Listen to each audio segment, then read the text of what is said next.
Hello, my name is Maria Appelqvist, and today I'm here with Chris Cooper. Wow, and we have been together for 5 months now. Chris came from United States to Sweden in Corona time. You know, that was related. That was not easy. And it's related to what we're going to speak about today, actually, truth. Yes, this is true. Truth, yeah. Because in the relationship intelligence, there is different areas we really need to master. And one of them, which we're speaking about today, is truth. Yeah. So what was the truth of coming to Sweden for you? Well, I came to Sweden partly to escape coronavirus and some riots in America, but also to seek orgasmic meditation partners. And we've connected with Maria, and so we now we would own every day. So that was the truth. You really wanted to have a practice of orgasmic meditation, and that was the truth for me too.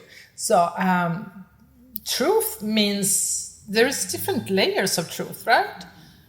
Yeah, but I think truth is you should be able to communicate with your partner without a mask. So the mask is blurring the truth, being able to be very open about your desires and communicate them, or your fears. But it's also about being connected to emotions, feeling like when you're feeling yourself and feeling your emotions, and that's very part of what the feminine, right, or wants to embrace, is being connected to their emotions.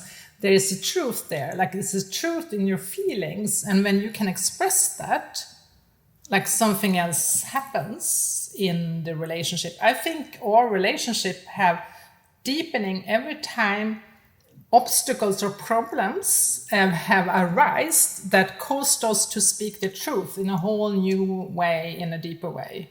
Yeah. Right? Yeah, I mean, having a desire is, you should be able to speak of your desire in truth, without the mask and without sort of sidestepping, and be quite direct and communicate, a truth to your partner. It could be a good or a bad. So it could be, I'm very uncomfortable that you wake up in the middle of the night and read the newspaper on your phone. Sometimes I'm guilty of that. And Maria has no problems communicating that truth. Or it could be that I'm saying I would very much like you to scratch my back, and that would. So being able to communicate directly, and it's something about not filtering yourself. And I think we in our social lives often filter ourselves, or playing roles in how we think we are behaving. Or wearing a mask, which is in Corona times, everyone's wearing a mask. But in a philosophical sense, how many of us have a mask over our communication and don't fully communicate our truth, or flavor and distort it in a way without being afraid of the reality of the hard truth. That's exactly why truth is one of the pieces of the relationship intelligence puzzle. So come to the workshop and learn more about all this. I'm looking forward to see you.